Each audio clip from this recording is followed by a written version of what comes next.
You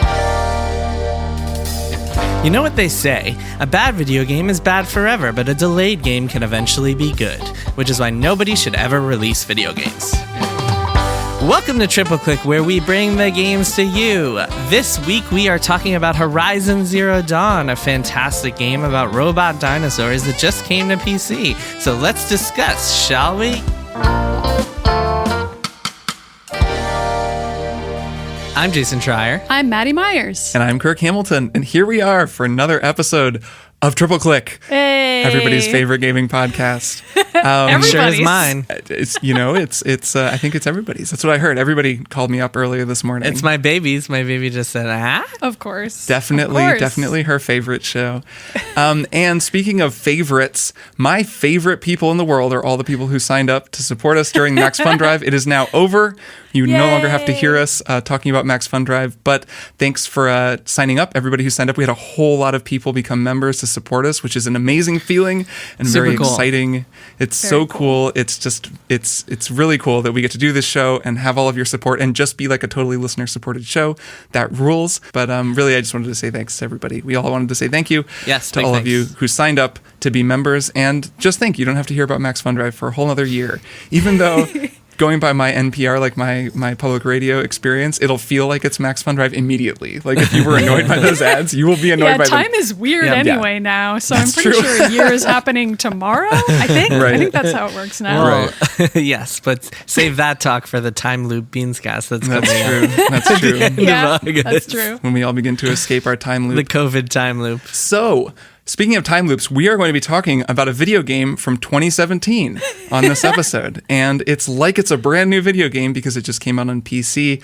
That game, of course, is Guerrilla Games' Horizon Zero Dawn, which was a PS4 exclusive released in 2017 and has just now come to PC as well. So a lot more people can be playing it. And one of us is playing it for the first time, that one of us being Maddy Myers. So we thought we would do a triple play and talk some about Horizon Zero Dawn.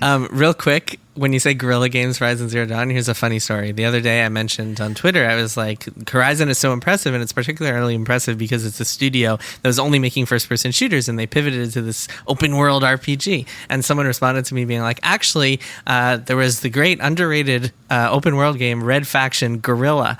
And I was like, what? And then I realized, you must think because it has Guerrilla in the title. It's made by Guerrilla Games. That's how it works. Like, Guerrilla games. Yep. Games about guerrilla fighters? Is that what we're talking about? Yeah, they're all games about guerrilla fighters. Yes, you put your game studio in the title of, like how Bungie is made by Halo Studios, etc. Exactly. So we're going to be talking about Horizon Zero Dawn. Jason, you and I have been playing the game again from the beginning. I think we're both playing on PC. Yes. And Maddy, you're playing it for the first time, and you're playing on PS4. So I want to start with you. I've just gone fully back in time. Yes. Still playing it on a PS4. Don't even have a PlayStation 4 Pro, honestly. So I really could have had this identical experience in 2017, and I just chose not to. There were plenty of reasons not to, because a lot of really good games came out in 2017, and I just never It was like got the same around to week this as one. Breath of the Wild. It was like 5 days before Breath of the Wild. I know, which I remember playing. But there were a bunch of other cool games that year. Don't make me list them all. People can Google them. You but definitely don't have to. I never got around to it. So it's really cool to play it now in a time-displaced version of it, where I'm completely separated from the discourse about the game, but I have this distant memory of the kinds of things people talked about, but I can also form my own conclusions about it. So I am super enjoying this game so far. It is an open world game. You play as a woman who is voiced by Ashley Birch, who is a wonderful actress and does a great job with this character. So it takes place in the future. I may as well summarize what the story is about, because why not? It takes place in the future. There's a bunch of robots walking around, but it's a dilapidated version of our world, and certain segments of society have popped up again in a sort of how do I describe this? So the game posits that humanity will regress. I don't know what other word to use here, but this is probably the part of the game that I find the most questionable, is because I'm like, would humans really do this? Would they react to this situation in this way? Reminds me of our Last of Us conversation. Yeah, right? Yeah. I always have a lot of thoughts about apocalypses and what I think would and wouldn't happen, but I'll try to go easy on that while I start describing this game. We can get into it later. Mm-hmm. So she, the main character, voiced by Ashley Birch, is named Aloy, and she is an outcast of this tribe of people. You don't know why she's an outcast, and she has to become a part of the tribe again, or she's decided that she's going to become a part of the tribe again by undergoing this Hunger Games-esque battle with these other characters who are part of the tribe, and it's like I don't know. I'm probably doing a terrible job describing this game, but it's very moody to me, and there's a lot of mysterious aspects to it because there's all this futuristic technology that's still lying around in this world, but there's also this whole universe of the tribes that's been invented for the game, and so you're learning about the old technology that's still lying around and that Aloy finds, but you're also learning about this version of the world and questioning that as well. Like the tribe is matriarchal, for example, and they have their whole religion that revolves around the technology that they find, and that, I don't know. So I'm really enjoying piecing together the mystery of the game. And yeah, I've talked for long enough. What do you guys think of it the second time around? You already know the whole mystery of the game, so you're less overwhelmed perhaps by piecing it together. I'm finding the narrative part of it really interesting the second time because the game gives very specific and clear explanations for almost everything that you may have a question about, which is a cool thing to then know when you go back to the beginning. And this game, when you start playing it, it seems very clumsy in a lot of ways, and sort of, the game itself is also just as a gameplay thing, it's like an amalgamation of a whole lot of different types of games. And I think there's kind of a school of thought out there that I'll see people saying that I understand, which is sort of, this game didn't grab me. I started playing it and it was just another open world game. Right. And I could totally see feeling that in the first few hours. And I played this entire game and I loved this game. Like by the end of it, I actually thought the story was really brilliant. And it's because it does this parallel narrative thing that I've never quite seen done in the way that this game does it. A lot of what it's doing is like familiar, but it's in the execution, I think, that it really works well. And it's particularly, so it's these two stories, and you're kind of already getting it right in what you've played, and it's that there's the story of the Ago, which is essentially the story of the apocalypse, of what happened to end the world.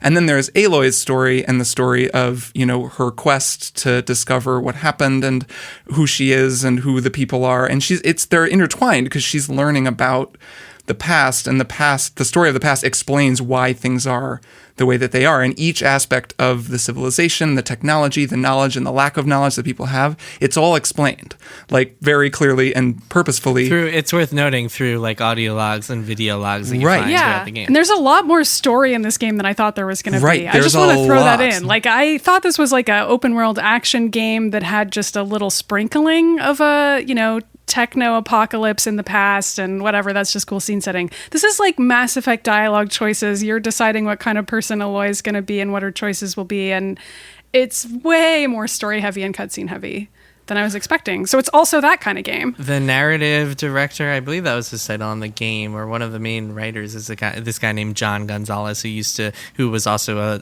a lead writer on Fallout New Vegas. So you can see a lot of the influences there. Yeah, I remember they brought in, didn't Meg Janth do some writing, the writer of 80 Days? I think we interviewed her at GDC. Yeah, and she said she just did some sort of, like, they had a lot of writers come in and just write some of the text logs. They had a lot of like smart writers on there. Yep. And she did some of that. So they had really, she's an amazing writer. I think there were probably a lot of writers who were great because, just to finish the thought about this parallel narratives thing, the story of the apocalypse, the text log story, the story that you learn through these text logs is great, I think. Like, it's one of the most gripping tales of the apocalypse that I've encountered. It just is like a really good kind of airport read, but I mean that in a really good way. I found it just so engrossing. The performances are so good. The text logs and the little personal stories you learn about. You'll go into a bunker and it's full of all these people who died, and it's like their stories as they dealt with the fact that they were about to die, that the world is ending. And like some of that stuff is so great. And it does tie in with Aloy's story, even though her story is on its own. I think that is the weaker part of the narrative for me. It's fine. Like, it's a cool chosen one, whatever, like quest. And it's cool, and like the choices you make and the narrative decisions, which don't really have that much bearing on the story. At certain points they do. Like, that's fine. But the real meat of that is just fighting huge robot dinosaurs, and like that rules. But the story, I was just so surprised to have a like go collect and listen to all of these audio logs story be great, especially because at the very beginning, the first thing you do as a kid is you're dropped into this cave, and then there's just audio logs everywhere, and you spend all this time listening to audio logs. And I remember the first time I played it being like, this is so dire, like I'm so not into this, why am I listening to audio logs? And the second time through, because I was like, I knew that it was going to be a good story, I was paying attention, I was like, oh, this is good stuff. Like I can't wait for more. Oh man, Yeah. I don't know if either of you played South Park: The Stick of Truth, but there's I did. Yeah. You did, right. There's a The sequence, alien ship. you go to an alien ship, oh man, and you get to the alien ship, and the entire thing is like you keep finding audio logs, and it's a guy who's dying talking about like, why am I recording all these audio logs? Oh my god, there's so many audio logs here. He just keeps talking about audio logs. There's a thing at the very beginning of Horizon where there's a guy he says, oh, they asked me to record this for posterity. And then he's like, Jesus Christ. He's like, think of all the things I've done for posterity. And in the context of the story, that's actually like, there's a lot of stuff like that that's really neat once you're you've put it all together. I have some thoughts that I'll give in a second, but Maddy, first of all, have you met the character Silas yet? Lance Reddick's character? I don't think so. Oh, Lance Reddick's in this game? Oh, yes, he is. Great. Can't wait to meet him. So Lance Reddick plays a major role in this game, and once you start meeting him, then the mysteries become even more like, oh man, like you'll want to know even more what's going to happen, which is really cool.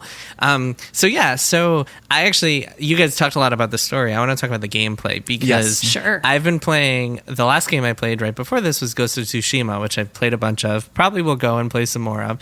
Although it's kind of a bummer playing PS4 games after you have the smooth like 60 frames a second on PC. But I'm playing Horizon on PC. And one of the things that's notably different is that just the core kind of verbs of what you do in Horizon are so much more fun than what you do in Ghost of Tsushima. Ghost of Tsushima is a fun game. It's a good game overall. But there's only so many times you can just like sneak around and stab dudes in the same ways before you're just like, okay, like I've had enough of this Assassin's Creed Outpost gameplay. Whereas Horizon, you encounter so many different types of dinosaurs, of robot dinosaurs. They all have different weaknesses. You have a ton of different weapons that you can use, and you gain more and more over the course of the game, from slings to like trap caster things that you can set to like sharpshooting bows, which are sniper rifles essentially, and regular bows. And also it feels so good, like they've really mastered the bow shooting thing, which, by the way, unrelated note, Kirk, I know you're obsessed with bow shooting. Something I was thinking about recently as I was playing this was like, what was the first game to like really nail the bow and arrow? And that would make for a good Kotaku article if any of us still worked at Kotaku, like tracing the I'll lineage. have to do it for Polygon. I did an article ranking bows. You did. But there was one game, it might have been the original Tomb Raider reboot that like really that's started what I was nailing thinking the Far bow. Cry 3, I believe, was the first one to like make a bow a really major part of the game. And it was a first-person shooter and a little bit different, but there were probably games before that. I think that was the oldest game in that ranking that I did. And Tomb Raider 2013, that was also a very good bow. That one is designed really well, better than the Far Cry one. Yeah, well, now all bows kind of feel the same. Like they feel like they have the same like L2 pull back, like twang, like it's all the same kind of mechanic. And I think it was mastered like this decade, which is cool to see. It's cool to see game designers like really master the mechanic. But Horizon, I think, does it best of all for a number of reasons. And it's so satisfying to like knock a weak point plate off of a robot dinosaur, and just like there's so many cool things that you can do. Like because you can slow down time, as many bow and arrow games let you do. You can just kind of like have Aloy in slow motion, like running back and like firing an arrow into like a dude's eye and just watching this robot dinosaur explode. It is so cool and cinematic and fun to play that I might be enjoying it even more the second time around, because one of the problems with the PS4 version is the text is so small and you're squinting It's at your TV. actually not that bad. I wonder if they updated it since you two played it, because I am finding the text to be very bearable. So let me just go ahead and say that. Kirk and I both played it like either before launch or right around launch. Sure, yeah. I think they embiggened it, because the text, it's good. Looks good. And I always play games on a computer monitor, so I never notice text. Also, an important piece of context here is that when Kirk and I first played this, and if you go back and listen to like really old split screen episodes, we were both playing Breath of the Wild at the same time, or had just finished Breath of the Wild. And so it was impossible not to make the comparisons. And when you're playing Breath of the Wild and you can climb on everything and glide down every possible cliff, and you don't have to worry about fall damage or whatever, and then you go to this more restrictive open world, it's really hard to like make that leap without thinking too hard and like getting a little frustrated by the constraints of Horizon. But playing it on its own now, I'm just super enjoying it and like ready to play through the entire game again, which I didn't think I would do. But like I knew I really liked this game, but I find that I am loving it and like would highly recommend it to everyone out there. Yeah, I'm very relieved that I'm playing this game in the era after I got super into Assassin's Creed Origins, because that is a weird comparison to make perhaps, but that was the game where I really trained myself to like stealth and be like, I'm going to just enjoy hiding in the tall grasses for an extremely long time, which before that game, I truly didn't have the patience for it. I just had never sat down and forced myself to enjoy that and be like, gaming can be about patience, and it can just be about watching a walk animation, and that's all part of the game, and it's a puzzle to be solved.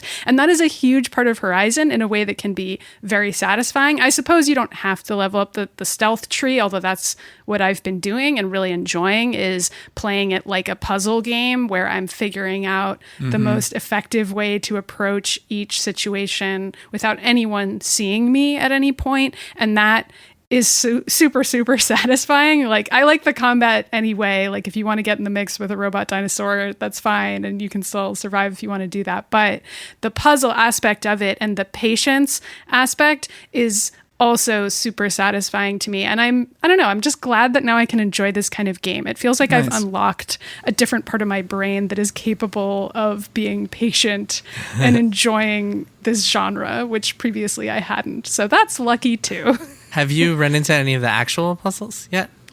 I guess I haven't. How long is this game, man? It's super long. Big. Well, so the part you start off, it sounds like you're still in the opening like area. So once you get out of there, you get into the open world, and then you can like explore wherever and like there are like these big dinosaurs that are the towers of this game, and you unlock those and unlock regions, sort of like Ubisoft game. But so one of the highlights of the game, and Kirk and I both loved this part of the game, is there are a few different like vaults that are like these optional little robotic puzzles that you have to solve, and you go under and they're like little dungeons essentially. Like Lara Croft's optional tombs in Tomb Raider 2013. Exactly. That's exactly what they are. Yeah, no, it's very clearly like inspired by the tombs, because you go and you solve a ton of puzzles and then you get something cool at the end.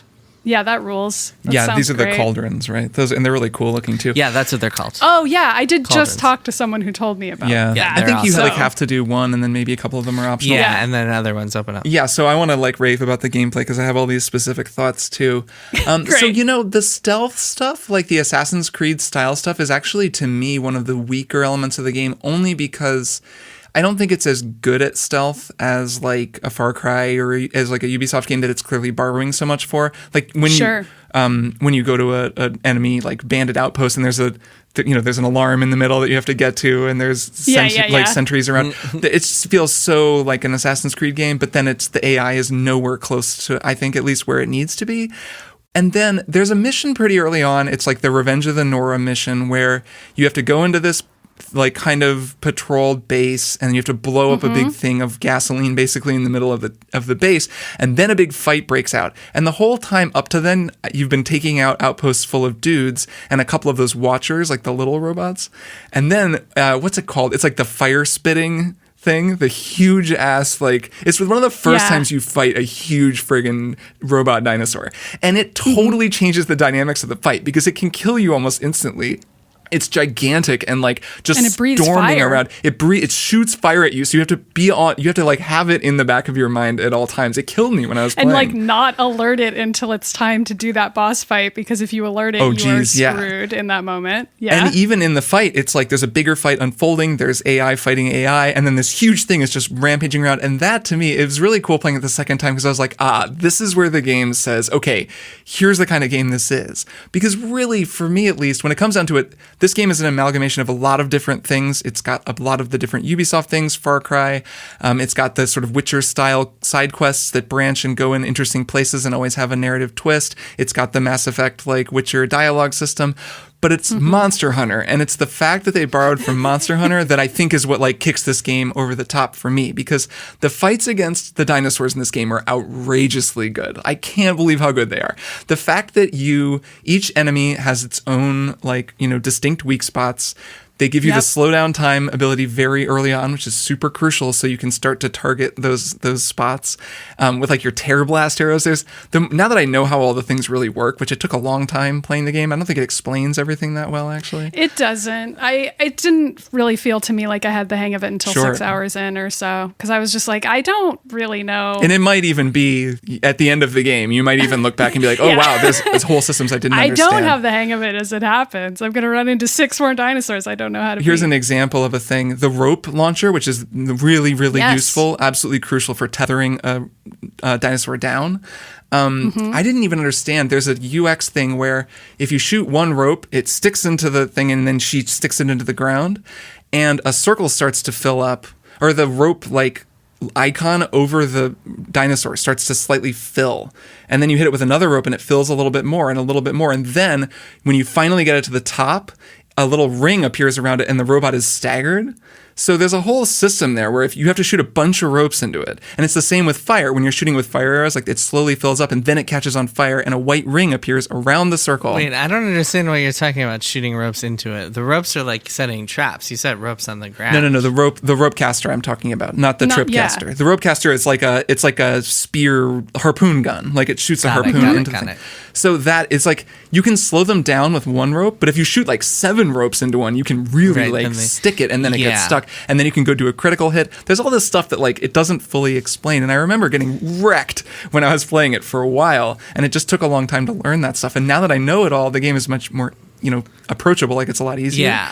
But it's just those fights like they're so good. The every dinosaur is different. When you start fighting like the T-Rexes, there's these flying dudes that you'll run into later. There's these huge like pterodactyls. They're super cool. Sweet. There are a lot of big optional fights too. Oh yeah, those are the best ones. There's a great optional T-Rex fight that you can do. But the Frozen Wilds or Frozen North, what's it called? Frozen Wilds maybe? You're right. Yeah, it's like the DLC. The DLC, stuff? which I reviewed for Kotaku, and then started a New Game Plus after that because I was like, God, I really love this game, like playing the DLC. There is an enemy in that. It's this huge bear that you fight. That's the most wild, like, robot monster that you fight. It's like a giant bear. It's so aggressive. It's like constantly on you. You're just like running around trying to get away, even on easy difficulty or normal difficulty.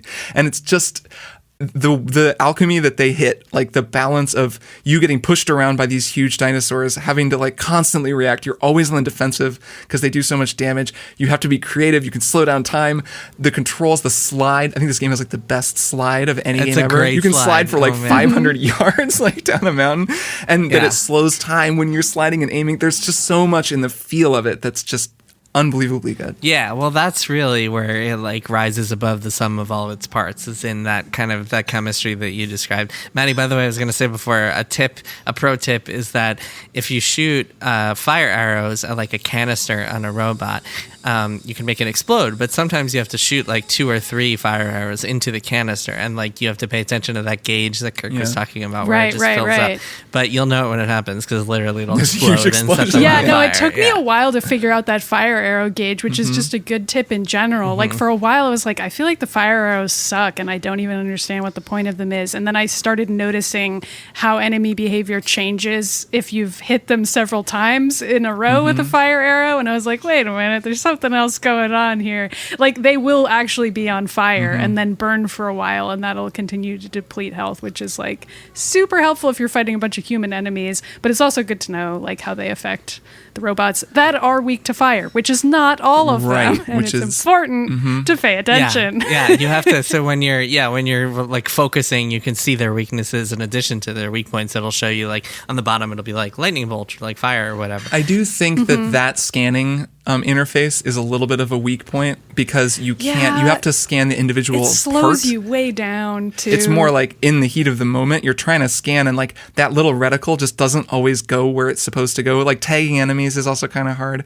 They're working out some kinks. Yeah, tagging enemies is dumb. But yeah, I mean, it's kind of irritating. And in the heat of the moment, that's the last thing that you care about. You're just like, I'm just going to throw everything. I'm just going to start shooting things at it, which works a lot of the time.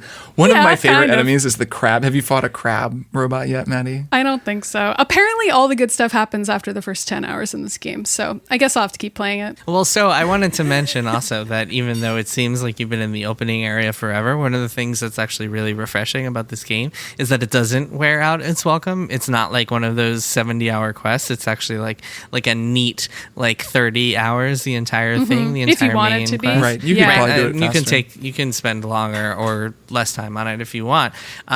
But actually, so some of the side quests are really good, and they've gotten that whole Witcher style complicated side quests down, where it's this healthy mixture of fighting and investigating and tracking and talking to people, and a lot of them have endings where you can choose your decisions have an influence on what actually happens.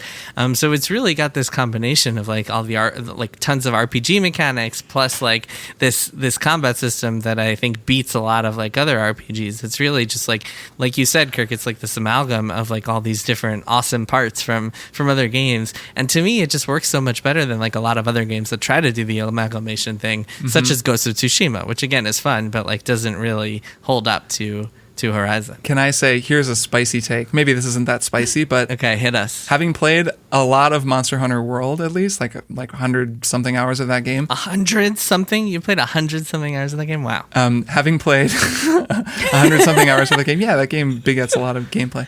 I think Horizon Zero Dawn is more fun. I have a better time playing it. I think the combat is it's a very different kind of game. It's not designed to be this super intense RPG the way that Monster Hunter is. The monsters in Monster Hunter are more varied, and there's a lot of, there's more going on in that game. It's bigger and crunchier, but man, the actual control, there's a stamina, it's more like Dark Souls. Playing a game that's sort of like that, you're fighting huge monsters, it is very dangerous, you have to do your homework and be careful, but there isn't all of the quite as chewy JRPG stuff with a stamina meter and the Dark Souls style animation locked combat. You're much more fluid, you can slide for 500 yards while shooting in slow motion. That, you can never do that in Monster Hunter, and playing a game like that is just so cool. It's not the one should be the other, they actually are complementary and work well together, but it's cool that they took the Monster Hunter idea and then streamlined it into this really fun package. I think that's really impressive because that couldn't have been easy to do. We should talk for a second about PC for performance because a lot of people have been talking about that. What am I missing out on? So the game, there's been a lot of controversy over this port. For me, the game has run pretty well. I've been getting pretty steady, good frame rate, and it looks gorgeous. What's your system like, just to give people a sense of it? I'm on a 1080, so a pretty good graphics card. So yeah, it's running pretty well for me, although it has crashed 3 times. It's been kind of good for me actually, because sometimes I'll be way into it and I'll be I should go do some work, and instead of playing this game, and then it'll crash and I'll be okay, now I have to go work because the game crashed. The universe is telling you. But it should not be crashing as much as it is, which I know a lot of the developers said they're aware of that and have run into that and are trying to fix things. But yeah, the performance has been pretty good for me, other than some weird graphical glitches. I saw in one cutscene, Aloy's teeth were all crazy, which was funny to watch, but very distracting. What about you, Kirk? Has it been running okay for you? Yeah, so I'm playing on a 2080, which is pretty darn fast GPU, not absolute top of the line, but pretty fast on a pretty good PC. And it's fine. I'm in 1440p. It's largely above 60 frames per second. Sometimes it dips. It does feel a little like it's maybe a couple patches shy of where it needs to be for me. Largely, there are just times where it dips into the 50s and 40s, and I'm I don't feel like a 3-year-old PS4 game would normally necessarily be doing this, just because it's so demanding. I think it's just maybe they need to even out some kinks and make it work on more different systems. I have had a couple crashes. When you texted me about that it crashed for you, I hadn't, but then I was playing yesterday and it crashed a couple times. And then it did. So. Yeah, it just seems like it's contagious. It needs a little love. I like it on PC. It I thought it looked and ran great on PS4. I thought this game was actually really smooth and good at 30 FPS. So it's such a gorgeous game. I haven't had a single crash, so listen, make your own decision nice. About what you want to do here. It hasn't dropped any single time. But it's gorgeous. It is a gorgeous, gorgeous video It looks game. great. And I there have been some moments when I've seen a beautiful vista or an overlook or something in the game, and I've been this is probably really good on my PC. But I am really enjoying lying on my couch while playing the game. So that's clutch. There is a clarity that I find in the combat. It might just be that I'm better at it, but that high frame rate clarity of just really seeing the thing jumping at me and rolling out of its way, I am better at it just because. That probably helps, and being in a chair and a little closer to the screen. I mean, I also also like maybe using a mouse and keyboard helps with some of the precision of I play with a controller, so. Oh, okay. Well, for someone it might help. I'm sure that it makes you more precise. Yeah. Oh, I saw like Ben Kuchera wrote that article, right? I feel like I've seen people say that about playing with a mouse and keyboard. For me, like third-person games with a mouse and keyboard is it doesn't really. weird. Yeah, it feels like it's designed to play on a controller, and so that's what I'm doing. like then. They give you slow-mo. That's like why they give you the slow-mo ability. Pressing a button to roll. Isn't that the point of playing with a controller? It just feels good, man. Using the trigger to pull your bow. The other thing that I keep thinking about this is A, how excited I am for Horizon 2, which was announced at the PS5 event in June, but B, how much I want to play it on PC instead of having to get a PS5. Yeah. I guess so. I am excited only because there's a lot of this game has such good raw materials, and then there's all this stuff at the margins that just there's room for improvement, like the UX stuff we were talking about, the kind of clarity. Such as the raw materials, of which there are way too many things you have to run around picking up. Oh my god, yeah, collecting. I have a clip I keep meaning to tweet this clip. I have this amazing clip where the first thing I did, this is like such a pet peeve, is when a game makes your like materials bag really tiny, so then you just can't pick up all the shit you need, and you're in the middle of a you quest. have to keep upgrading it. So I knew, and I remembered, and I went in and I was like, okay, I'm gonna just like go after this thing, and I fully upgraded my resources bag, it's called. But then when it was fully upgraded, I could just pick up everything. So I walked into this field, and it was just like icons everywhere, and then I just spent like 5 minutes going from thing to thing, holding down Y and just picking up items, and it was just very I like doing that. I know, and that was the joke, because I was like, I really love doing this. What is wrong with me? It's I was just walking thing. around pressing triangle, and I'm like, wow, this is so enjoyable. Right. Like, what is wrong with me? Like, I'm just walking around a field pressing one button, and yet it is the most pleasurable thing I've done all day. Yeah, I know. It was a very gotta collect that stuff. Yeah, it was a very funny, very video games experience. It feels good. It feels good to collect items and then press another button to combine them into a cooler item. It just feels good. Well, and sometimes you see green or blue or purple items, and you're like, oh man, gotta get some of that legendary gear. It's usually something disappointing. Like, it isn't like you get a cool new bow and arrow. It's always like a weird piece of glass, like a watch that you can sell. But because of the setting of the world, sometimes I like that stuff because it'll be like you find some artifact, but it's like a mug or whatever, or like a pocket watch or something, and you're like, oh yeah, humans lived here. That's a thing. Also, like, they still live there, but there's Noah Caldwell Gervais did a cool video about this, and he's done a lot of traveling through the sort of southwest central, like the Rocky Mountain area of America, which is where this game is set. And I liked his video because there are a lot of places I don't know there. And if you know the area, there's landmarks all over the place. And it's totally clear where you are at various points. It's like Utah, right? It's like Nevada, Utah. Yeah, it's kind of, Utah. And I think maybe parts where you're going to California in the sequel, I guess. But it's kind of that part of the country. And there is, like, you'll come to what famous building that's totally dilapidated, but there will be a statue in front of it that you can identify. And I think if you know what that stuff is, it's kind of cooler. Yeah, that is cool.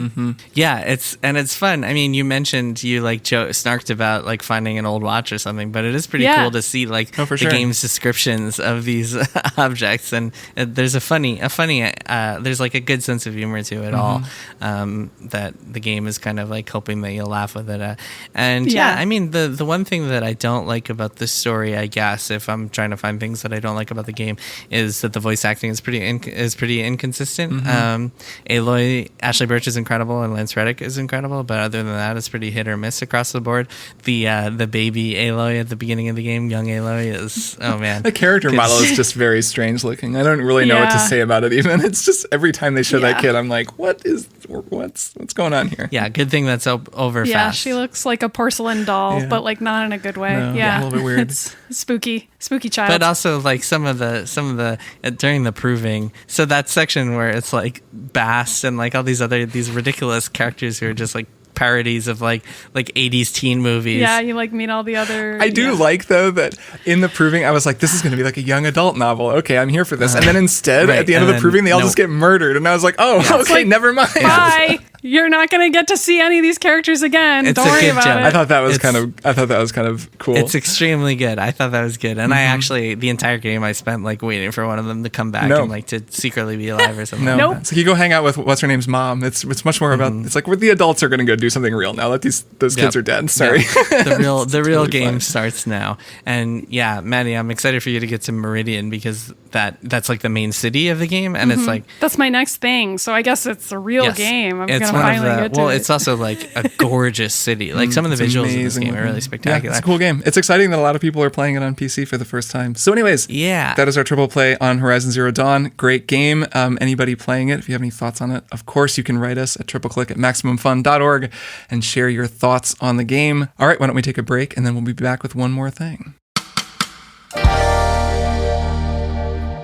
Hi, I'm Allie Gertz. And I'm Julia Prescott, and we host Round Springfield. Round Springfield is a Simpsons-adjacent podcast where we talk to your favorite Simpsons writers, voice actors, and everyone who's worked on the show to talk about shows that aren't The Simpsons. So we're going to be talking to people like David X. Cohen, Yeardley Smith, Tim Long about other projects they've worked on, sometimes projects that didn't go well, some failures, some rejections, some failed pilots, some failed life events. Yeah, we just talked to all the failures of The Simpsons. Yeah. So if you really love your Simpsons trivia and want to get to know the people who have worked on The Simpsons a little bit better, come by Round Springfield. Every other week on MaximumFun.org or wherever you get your podcasts.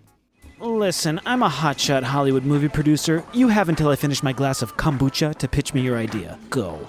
All right, it's called Who Shot Ya, a movie podcast that isn't just a bunch of straight white dudes. I'm Iffy Whitey, the new host of the show and a certified BBN. BBN? Buff Black Nerd. I'm Alonzo Duraldi, an elderly gay and legit film critic who wrote a book on Christmas movies. I'm Drea Clark, a loud white lady from Minnesota. Each week, we talk about a new movie in theaters and all the important issues going on in the film industry. It's like Guess Who's Coming to Dinner meets cruising. And if it helps seal the deal, I can flex my muscles while we record each episode. I'm sorry, this is a podcast? I'm a movie producer. How did you get in here? Iffy, quick, start flexing. Bicep, lats, chest. Who Shot Ya? Dropping every Friday on MaximumFun.org or wherever you listen to podcasts. And we're back just in time for one more thing, where we each talk about one more thing for the episode. Jason, what's your one thing? My one more thing is Blizzard. I want to talk about Blizzard. This is some news that happened last week, and it got me pretty fascinated and excited, and so I want to talk about it. So last week, Bloomberg News, a great video game website, reported that the staff of Blizzard were starting to share salary info by creating this spreadsheet and anonymously sharing their salaries A and also their raises B. And now, so some context here is that for a long time now, there have been rumors and whispers and rumblings, and Blizzard has had a reputation for underpaying employees because it has kind of the Blizzard appeal, the Blizzard effect, where you go over there because you love Blizzard games, Warcraft and Diablo and StarCraft, and this is like one of the most beloved companies ever. So of course people want to go work there, right? And it's been known that like especially if you're in departments like QA or like customer service that are pretty renowned for underpaying people regardless, but also on non-dev teams, which I think are kind of not treated quite as well as the dev teams at Blizzard. And so people have talked about this for a while, complained about it for a while. Last year there was a company-wide survey, and one of the kind of takeaways from that survey was that a lot of people were unhappy with their salaries. And so the company said, okay, here's what we're going to do. We're not going to give out our standard raises in January of 2020 because we're going to do a company-wide, not just Blizzard, but all of Activision, compensation survey where we kind of take this whole scale look at everybody and try to figure out what they should be making based on market research and blah, blah, blah, blah, blah. And so they took 7 months. And the promise was that any pay raises they got that were supposed to be in January, they would be backgraded. So you get them whenever they come out, but you have to wait, right? And so they had people waiting. People were expecting like healthy raises based on the messaging around this. A lot of it was like, we're gonna make you guys right. We're going to make you whole. We're going to make you guys treat you guys fairly. And then it comes, and this was right now 2 weeks ago, so mid-July, the results are revealed and people get their raises, and a lot of people get terrible raises, like 1%, 2%. Some people got nothing. Some people got like decent raises, especially if they were accompanied by promotions, but most people did not get what they were hoping for or expecting. And sometimes even when the percentage is high, they were making such a low base salary that it doesn't even matter, because like 10%, if you're making $18 an hour, is only a $1.80 raise. So it was a problem, right? And so that led to like this revolt, essentially, where people were in Slack just like angrily tagging people. I heard that people tagged the president of the company in some of their Slack messages, and like it felt like it sounded like Geo Media Slack for a while there, like Docker Slack for a while there, where people were just like angry and really like that sort of thing. I have not heard of that sort of thing happening at a game company before, that itself was interesting. And then this salary spreadsheet happened, and then Bloomberg News reported that does that sound ridiculous? And then we reported that Blizzard, within one of the Slack channels, one of the official Slack channels, where like some 870 something people were, they started compiling this list, and I read through the list, and it's like a list of requests or demands of management, and it's like fairer pay and like transparency and promotion transparency and better treatment for blah blah blah, and like it's a giant itemized list, and it sure looks a lot like a union contract. Like it looked to me exactly like a union contract, or like some demands a union might make, for example, if they existed. Exactly, it looked like the basis of a union contract. Essentially, it was like a lot of the same stuff that I have seen in our own union contracts back in the Gawker Gizmodo days. And so that was pretty wild to see, because we've never seen any sort of like labor organizing like this at a game company before. So what I've heard is that they've talked about unionizing. It's like come up, but got kind of dismissed for all the reasons you would expect this sort of thing to be dismissed. Also, they're kind of playing with fire here, in that they're doing it on a company Slack channel. But so while I was reporting this, I contacted Blizzard. Blizzard said, we're ready to listen to them. Like, we look forward to hearing them from them directly, blah, blah, blah. So it remains to be seen as of right now. Last I heard earlier today, they were still discussing finalizing their list. And so they still hadn't officially gone to management or anything like that. But it will be very curious to see what happens. And I wanted to hear your guys' thoughts, first of all, but also like this feels to me like the first big collective labor action, although the thing that is kind of the reluctance here is that if there's no teeth behind it, like there's no potential for a strike behind it, then will it actually go anywhere? So yeah, Maddy, what are your thoughts on this whole thing? I think it's very exciting. Anytime salary transparency is happening anywhere, I think it's incredibly valuable, even if this doesn't necessarily lead to a union, although I'm clearly in favor of unions, and I've said that many times, so I'm biased in their favor. But just being transparent about salaries is a really important step. It's going to help people at the company no matter what. Anybody who's negotiating for a raise in the future is going to have that document to refer to. So already they've achieved something very significant in my eyes that's worth commending them for, and they've done so bravely. Yeah, although worth noting that it's anonymous, and also it's not like verifiable, so it's not 100% transparency. But still, yes. Though, knowing what the gap is between different roles, like even if job titles are there, that's really great. So, and it's also, I really hope they make another Slack, because I feel like that's step 2, and I am hopeful for them that they figure out that that's step 2, because once you go outside of work hours and you start talking to your fellow workers, you can really achieve some incredible things and realize altogether that you are the people who are creating capital for CEOs who are making a lot more than you. Well, that was part of it, is Bobby Kotick. And like actually Bobby Kotick, the CEO, his salary was on the spreadsheet, like in a cheeky way. Like he's a CEO, $40 million. It's big. And then, I mean, I think there's some hesitancy about unionizing, and a lot of it is kind of that Stockholm syndrome, like we're a family feel, where it's like, hey, we like it here. Actually, we don't want to like cause fights or whatever. And I think it's worth pointing out that at Gawker, when we unionized in 2015, we were all really happy at the company. Like things were good. This is like right before Hogan. The company was doing really well thanks to like kinship deals, and we were all really stoked about things. And the real reason we unionized, and we all said this, was like we want to keep what we have. And like for the bad times, we want to be protected. And when the bad times came, which they did very quickly, we were protected, which I think is really important for people to keep in mind, is that like unionizing, saying you want to unionize doesn't mean like I hate this company and I don't want to be here anymore. Kirk, any quick thoughts before we move to one of you guys? No, yeah, I agree with what you were saying, Maddy, that like unionization and organization are two slightly different things, and that often when people just on the outside thinking about this, listening to it, maybe don't have a dog in the fight exactly, think about it, they'll think in binary terms and be like, either you've unionized or you have not, and that's it. Yeah. Where, like you said, even small steps of organization, even like, when there's a boiling point, like it sounds like just happened, that can be a great thing, and it can just lead to more communication and collaboration among workers, which is great. And my other thought is that it's nice that Blizzard said they were looking forward to hearing from people, like the people in charge, rather than saying, what's the line? It's, we think that unions are great. They're just not great for us. That's usually the line, right? Well, that'll come if they ever actually decide to unionize. I'm sure it will. I totally support unions. Just they're not the right fit Just for not our for us, company. yeah. So we'll keep an ear out for that one. Yep. All right. So Maddie, what is your one more thing? Okay, so I don't know if you guys have heard about this video game Destiny 2. What? What's but, this game? I've What? been playing it with my friends. So Oh, man. this is a cool game. I don't have a lot more to add about Destiny 2 as a video game, except to say that slightly before the stream that we did, I started getting back into it again because I was like, I got to remember how to play Destiny 2.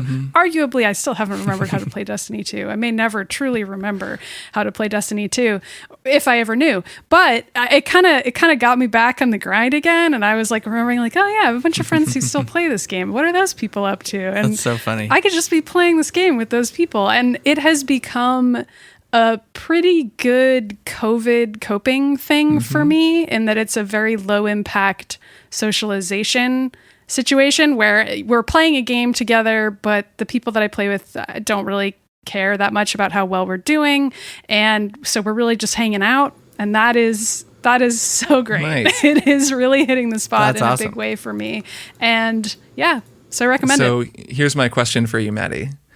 Do you want to go get Whisper of the Worm? I'm still working on it, guys. I don't know how to do all the jumps yet. I will let you know when I've fully nailed. Even if you want to go, every even if you jump. want to go learn, I'm happy to go hang out and. I think that's the only way, or either that, or just getting carried through by somebody who's very patient, which could be the two of Yeah, you. that might Maybe be we fun. do it. Maybe we stream it again. What's your power level now, Maddie? I don't know. I'm over 800 now. I don't remember. I'm truly not playing for that reason. And so you're just like playing through missions and stuff? yeah, that's right. Just playing strikes and hanging out with my pals. And It's a good way to go.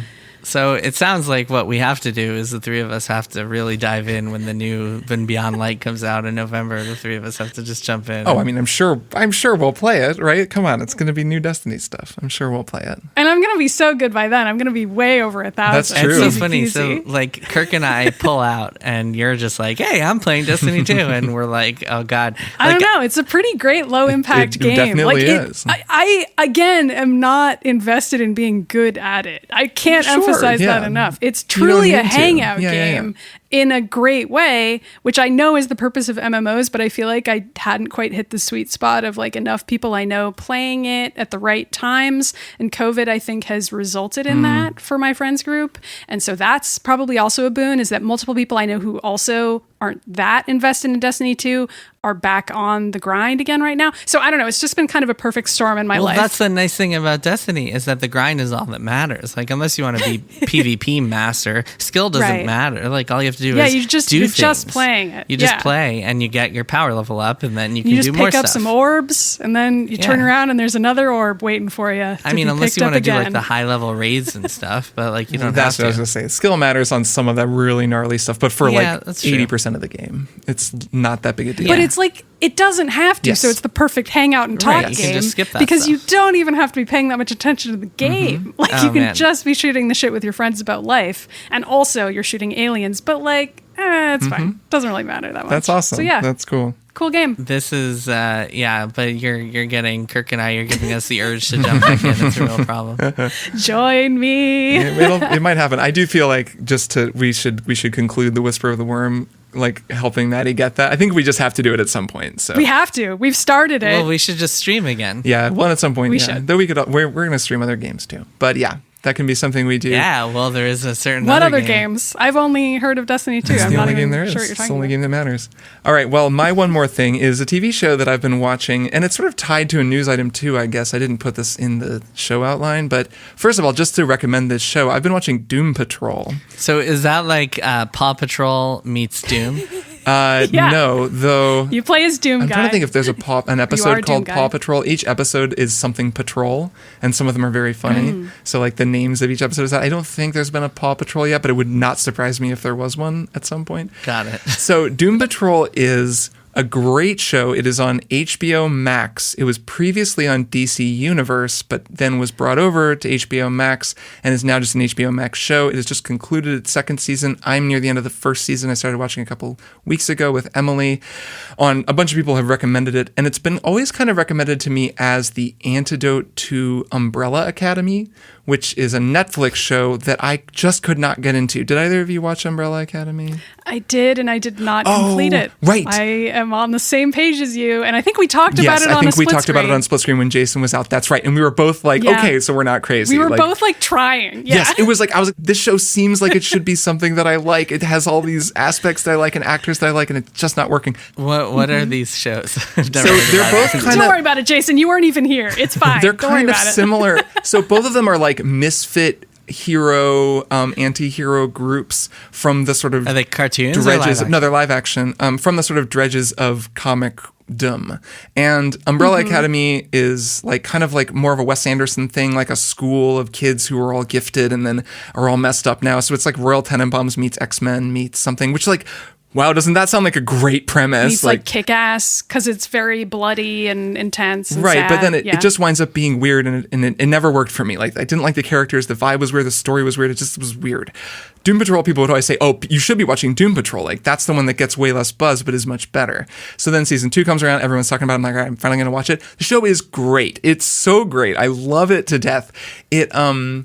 Man, it's so good. It's bizarre. It's a DC show, and it's based on DC characters. The most notable character in it is Cyborg, who is in the Justice League movie, and people know him. Mm-hmm. And he kind of comes into the show as, oh, it's Cyborg. He's famous in the world of the show because it's like a separate DC universe. Like, it's not the same one with like Affleck, Batman, and Superman and stuff, but it is the DC world. So people know him, and he's the proper superhero, and all the rest of them are these like weird fuck-ups from that like time forgot. And they're all characters from the DC vault, and there was a run, I believe Grant Morrison was the writer of this in the 90s, of the Doom Patrol. Is this different than Suicide Squad? It sounds like Suicide No, because these aren't villains. It's very different. But it is like... Yeah, totally They're different. just called Doom Patrol, even though they're not villains. Well, it's just different. Like, Suicide Squad is a group of Batman villains who are all well-known and then are brought together to be their own rogues gallery and then are run by the government. Got it. Where Doom Patrol is, they were all heroes, but they're like really random heroes from like a long time ago in the DC vault that then are brought together almost as it's like a Guardians of the Galaxy kind of a thing. And apparently this is very closely based on that run of the comic. And it's just awesome. Like, it's got so much going for it. Like, the vibe is great. It's very funny. It starts so weird. Like, you could watch the first episode and be like, I don't know, this is going to be bad. But then you keep watching it and it really just casts a spell. It's like, I'm so into it. Alan Tudyk is the villain and he's fantastic. He's also the narrator of the show. It like exists on all these parallel dimensional levels. So it has a lot in common actually with Legion, if either of you watched Legion on FX. I loved the first season of Legion. Feels very Legion-y, where like you'll go inside of a character's head for a whole episode and it like exists on all these different levels. There's Danny the Street, the most amazing character that I won't tell anyone about just because you should watch the show. So basically this is just a glowing recommendation of Doom Patrol. I love it. It is kind of the show that I wanted Umbrella Academy to be. It's great on a ton of levels and I think that people should watch it. And the only other thing that I just want to mention is that I'm watching it and then today I'm reading this news about DC and there was this massive layoffs all through DC and like all these people in the comics division were laid off. It was part of bigger layoffs at Warner Right, Brothers. and is this big Warner layoffs. Warner Brothers. Yes, and just the fact that like it just has me reflecting on how mistreated the people who create all of these characters are when there are all these very successful transmedia versions of their characters. Like the Doom Patrol is super amazing and like that's a great TV show. They just announced the Suicide Squad game. Like there's all this cool stuff happening out of the DC characters and then like the comic world is just totally disintegrating and they're getting rid of all this talent and just like cutting people loose in the middle of a pandemic.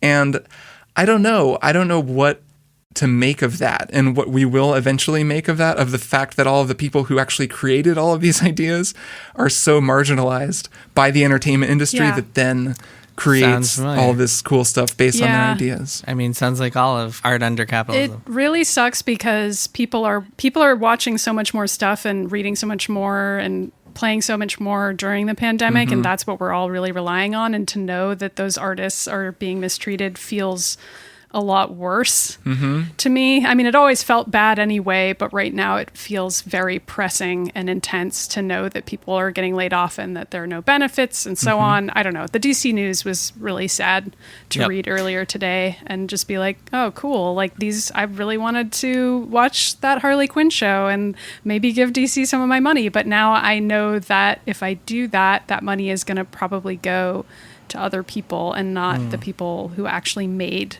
the thing I'm interacting with. So yeah, I don't know, capitalism. It is, yeah, late stage capitalism just destroying the art we love. But I think that there is reason to be optimistic. So on one end of the spectrum, you have this conglomerates and getting even more powerful by the day. Disney eating everybody, Warner Brothers and Proprietary AT&T streaming merging. platforms. Yeah, everybody just gobbling up as much as they can. But on the other hand, you have things like Defector, started by our friends who used to run Deadspin, and they're essentially, I mean, Deadspin, do they even publish anymore? I don't know.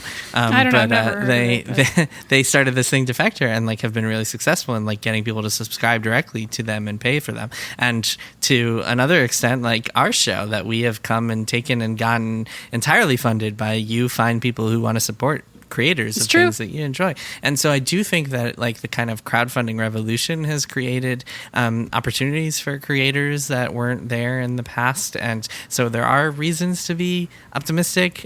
Even like it's kind of like a silver lining, even though it feels kind of hope crushing when these companies just like lay everybody off and it feels like all the money is consolidated into the billionaires.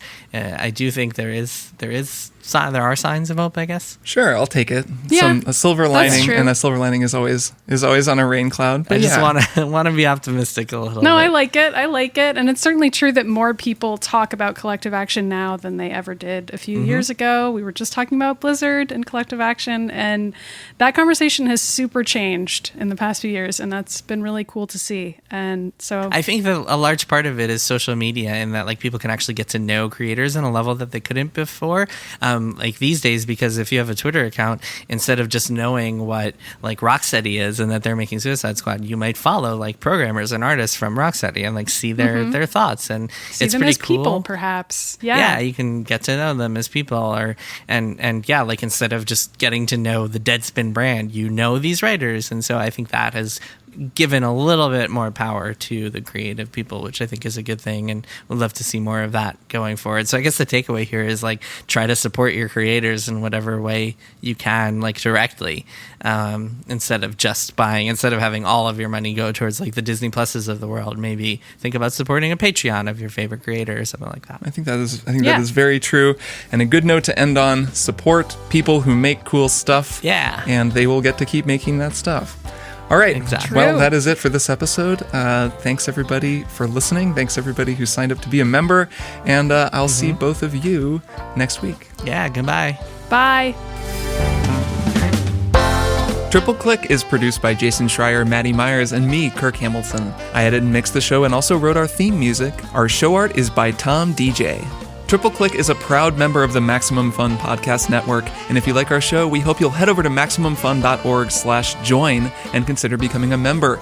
Doing so helps support us and gets you access to an exclusive Triple Click episode each month.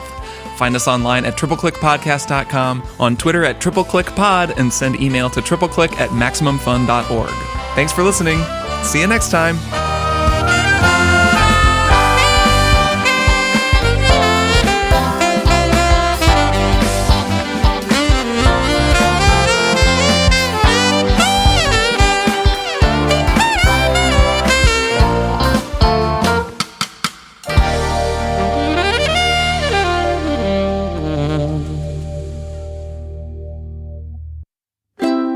MaximumFun.org. Comedy and culture. Artist owned. Audience supported.